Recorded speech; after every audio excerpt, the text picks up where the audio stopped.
I'm Jason, 29 years old. I work for a newspaper company. Lately, I've become more confident in my job and have started to feel more decisive when mentoring my juniors. I got married last year. Emily, who worked at a coffee chain tenant in our company building. She became quite popular. Many customers came just to see her, as she was considered one of the pretty staff members. I was over the moon when she secretly gave me her Kodak information inside the store. It was unbelievable. We had casual chats during her shifts, but I never expected Emily to be interested in me. Everything progressed smoothly from there. Of course, due to work, frequent dates weren't possible, but we kept in close contact, and I made sure to visit the shop whenever Emily was working. On our days off, I spent as much time as possible with her. After dating for a year, I proposed, and we did our best to fulfill Emily's wishes for the wedding. A garden wedding amidst a profusion of blooming roses. A wedding dress with a rose motif. Emily, holding a bouquet of white and yellow roses, looked truly beautiful. Even after marriage, work keeps me busy. It's regrettable that I don't get as much time with Emily as I had hoped, but when I return to our new condo, she always has dinner ready. She sits across from me at the dinner table, sipping coffee with a smile, and shares stories about her day. It feels like a waste that she quit her job to focus on supporting me, but when she cutely says, "I don't want us to live like ships passing in the night," I can't help but feel it's not so bad. The only shadow in my otherwise smooth sailing life is my boss, Michael. Michael has been my supervisor since he transferred to our department 5 years ago, and our relationship wasn't bad at first. We had a decent trust as boss and subordinate. But at some point, he started kicking garbage cans and chairs near my desk as if by accident, and responded to my greetings with a jerk of his chin and no words. Sometimes, he even fails to notify me about important matters. "Michael, what's going on lately? Did you do something? Or maybe you were a fan of Emily?" My colleague Chris jokes in an attempt to lighten the mood. So far, it hasn't impacted my work significantly. Emily says she doesn't even remember Michael. Maybe it's jealousy over a subordinate having a beautiful wife. I thought it would pass and decided to leave it be for a while. 2 years into our marriage, I was investigating a backdoor admission scandal at a university. The president was allegedly accepting money for admission favors. I almost had solid evidence and cooperation from an insider, just a step away from completing the article. Then, one day, I was called into the president's office. There were President Thompson, Michael, and Luke, my informant. "Look, why are you here?" "I'm here because you said you wouldn't disclose my identity. The president called me in today. You were the only one I was in contact with. What about my future now? It's all messed up." Luke yelled angrily. I haven't shared his personal information with anyone in the company. Despite my strict information management, how did this leak? "Jason, given the situation, we must assume the president is aware of our investigation. They will have prepared counter-arguments for any evidence we present. We'll continue the investigation, but you need to step back for now. We'll contact you later. Stay at home in the meantime. We will also compensate Luke." Stunned by President Thompson's words, I realized that there was nothing I could do at the moment. As I was leaving the president's office, I raised my head to see Michael's face, unsuccessfully trying to hide his delight behind a solemn expression, with a slight smile tugging at the corner of his mouth. In that moment, I had an intuition that Michael was involved in this. I hadn't shared anything about Luke with him, my boss or not, but I had no proof. When I got home, Emily greeted me with a smile. It was hard to share the company troubles, but I couldn't keep it from her. "Emily, there's been trouble at work, and it looks like I might be held responsible. I'll have to stay at home for a while. What happens after that?" I couldn't tell what Emily's expression was as she looked down. "I'm not sure yet, but I think I'll be losing my current position." "Understood. I'll go back to my parents' house for a while. Let me know when things settle down." With that, Emily quickly packed her things and left the house without asking for further details. Later, I received a transfer order. This branch, located in the founder's hometown, has been downsized several times and faced closure, but it seems to exist solely because of its historical significance. Emily didn't come with me. When I informed her about the transfer over the phone, she simply said, "I can't go to the countryside. The salary will be much less, right?" and hung up. Later, My father-in-law came with the divorce papers already filled out. I thought I could trust you with Emily. It's a shame it has come to this, but it seems she's not willing to support you. It's better for both of you to go your separate ways. I'm sorry. I should have brought her here by force. It turned out that Emily needed a husband who worked for a somewhat reputable company. That must be why she never complained about my late returns home. I didn't care anymore and signed the divorce papers on the spot. Life at the branch was peaceful. The staff was kind. And though they must have known the reason for my demotion, they never mentioned it. But I hesitated to get deeply involved with them and kept my distance on my days off. Most of my assignments were peaceful, like store introductions and culture columns. They might be assigning these to help me get accustomed to the area. After always having hectic days since joining the company, living like this might not be so bad. And so, life at the branch went on. Amidst all this, I was summoned to the main office after a long time. I was required to attend a meeting about FORE information management. Of course, due to the incident involving me, absence was not an option. Early one morning, as I was walking to the station, I saw someone crouched down in the station square. Rushing over, I found an elderly woman with white hair, panting and in distress. "Are you okay?" I asked. "I'll be fine," she replied weakly, trying to stand up, but she suddenly collapsed. I supported her, but she seemed to have lost consciousness. Laying her down, I called for an ambulance. "Is this an accident or a medical emergency?" The operator's voice helped me regain some composure. "A medical emergency. An elderly woman has collapsed in front of the station. The ambulance is on its way. Please tell me about the patient's condition. Is she breathing?" When I told the operator that her breathing had stopped, they said, "Please secure the airway and start CPR with chest compressions." "Do you know how to do it?" "I have attended a training course before." Following the operator's instructions, I started compressing her chest. The elderly lady's chest sank under the pressure, which made me anxious. I remembered being taught to do so, but her consciousness and breathing did not return. I was afraid her frail body might break. Could she die right here in front of me? Just when I felt almost crushed by anxiety, the elderly lady suddenly gasped for air with a sharp gasp. Relief washed over me as I heard the distant sound of a siren. Tears mixed with sweat, creating a mess on my face. "The patient is here. Please come with us in the ambulance," said the arriving paramedics. I got into the ambulance and explained the situation. I was passing by when I saw her crouching in pain, so I approached her. But after trying to stand up, she lost consciousness.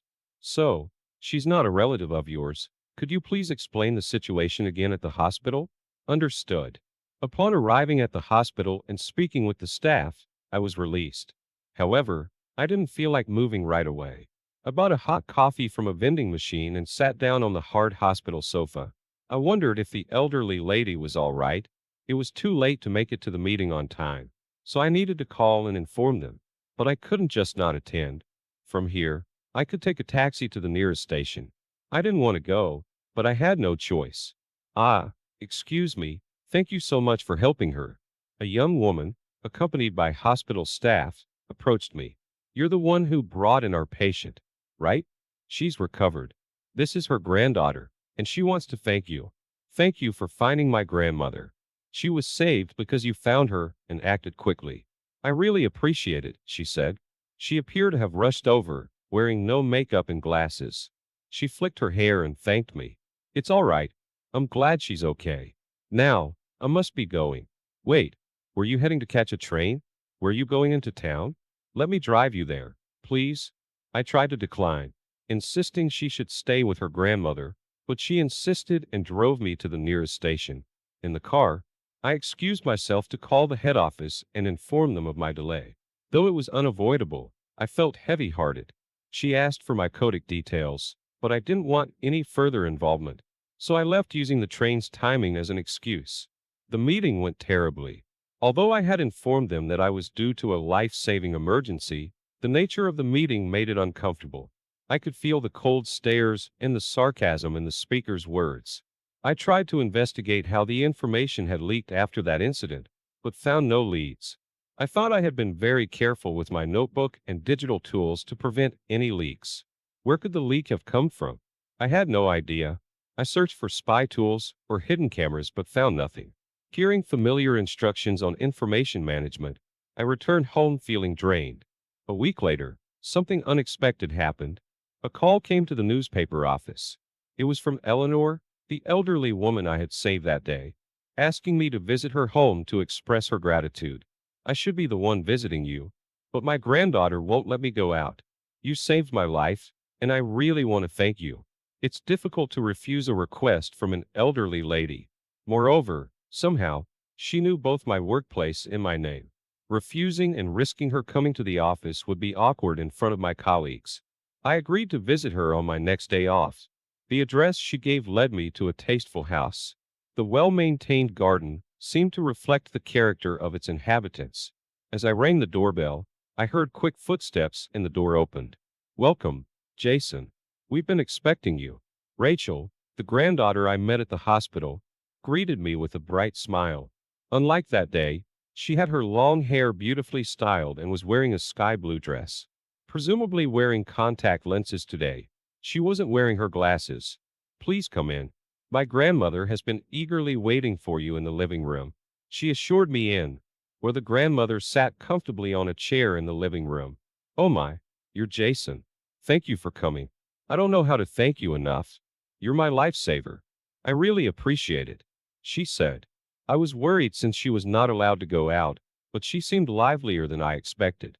My granddaughter Rachel has prepared some food. Please have some.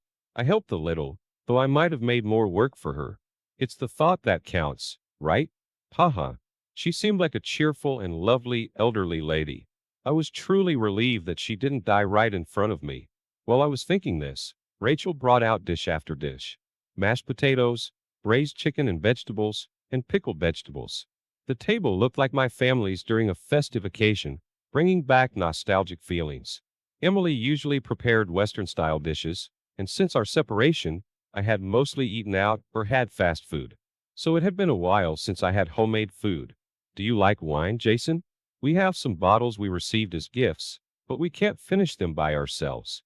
It would be a waste to let them lose their flavor just sitting around. Would you like some? I was going to decline, but the brand she offered piqued my interest. By the way, how did you know where I work and my name? I don't recall telling you. You must have told the hospital staff, right? I knew your name when we first met, and look at this. With a flourish, Rachel pulled out my business card from her pocket. It was in the car. Maybe you dropped it when you called. My family would have scolded me if I couldn't find out how to contact you. Lucky you dropped it. She laughed mischievously, just like her grandmother. It seemed she had prepared to show me the card. Eleanor was on her way to New York to meet her husband, who was there for work. Disliking the hustle and bustle, she usually lived here, but she would visit him on a whim. Once she makes up her mind, she leaves with just a note. So Rachel, who lives with her, is understandably worried. However, seeing her grandmother enjoy her outings, they now joke about it, saying, when I wake up in the morning, Grandma has disappeared. But incidents like this one made it no laughing matter. My grandfather wanted to meet you too, but he had to return to the company urgently. He asked me to convey his deepest gratitude. They're still very much in love, you know. The food and wine were delicious, and I indulged. Eleanor and Rachel were great conversationalists, and before I knew it, I had shared everything. My demotion due to the leak, my swift abandonment by my wife whom I thought loved me, and the realization that she probably never loved me. Eleanor looked at me and said, why don't we bring those two to justice together? Together, I wondered. What did she mean? Eleanor, as an avenger, it was an odd thought. It seemed impossible. As I was puzzled, Rachel laughed mischievously. By the way, I forgot to introduce myself properly in my rush. I'm Rachel Thompson. Oh, but my grandmother must have mentioned my name when she invited you here, Jason. Does the name Thompson ring a bell in this area? Suddenly it clicked. Thompson, the founding family's name, and this was the founding location. So that meant I am, in a manner of speaking, the chairman's wife. I'm the president's daughter. They looked at each other and laughed, but Eleanor quickly became serious again. Listening to your story, Jason, it seems wise to investigate possibilities other than your mistake. Michael was it? There's no evidence, but he doesn't leave a good impression. And your ex-wife, her actions were too hasty upon hearing your story. It might be good to look into her as well. Her husband, the chairman, hated dishonesty and had run the newspaper with that principle. People who shared his beliefs had built up the company. Now, Eleanor's son and Rachel's father, President Thompson, was in charge. The idea of corruption in such a company was intolerable to them. 2 months later, I was back at the head office. Michael, who had called the meeting, entered the conference room.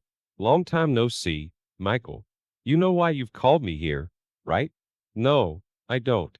Maybe you're here for a promotion celebration. Anger rose inside me as Michael played dumb. It turned out he was the one who leaked the information to the university. And it was Emily who had informed him of my investigation. Michael and Emily were alumni of the same university and had dated for a while. However, Michael married another woman.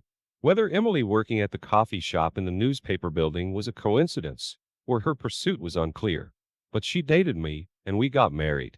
Behind the scenes, she had rekindled her relationship with Michael. Emily informed you about the contents of my notebook, didn't she? When I confronted her with evidence of infidelity, she easily confessed everything. It's just a lie because she's upset that I dumped her. She's been a nuisance following me around since the old days. As Michael spat out these words, the conference room door swung open and President Thompson walked in. You really don't give up, do you, Michael? Using the car phone for your scheming was a sloppy move. There's plenty of evidence left behind. And it seems there are other matters too. Smirking, President Thompson waved his cell phone and Michael, confounded, hung his head. It was an abrupt conclusion, but he seemed to have resigned himself to the situation. I wasn't told what was on the cell phone, but it appeared Michael had several other offenses. Following President Thompson, the HR director, David, escorted Michael out of the conference room. An inquiry was to follow, with disciplinary actions to be decided thereafter. Alone with President Thompson, he apologized. Jason, I'm sorry. We failed to investigate properly and hastily moved you from your department to the branch office. From the inquiries we've conducted, we heard consistently that you were an outstanding journalist, and it's impossible for Jason to leak information. If you're willing, we'd like you to return to the main office. Thanks for the offer, but I like my current job. If you're willing to consider my request, I'd like to continue working at the branch. Plus, encountering Eleanor Thompson and this incident happened because I was there. Not everything was bad. Saying this aloud, any lingering regrets about the main office vanished. I returned to the branch, continuing to cover heartwarming local news. Eleanor Thompson, still experiencing some paralysis, often had meals with us, joined by President Thompson, who seemed concerned for her. I started dating Rachel. President Thompson and Eleanor had me cornered. I had no intention of running, nor did it seem passable. Recently, Rachel asked me, "What do you think about a reverse proposal?"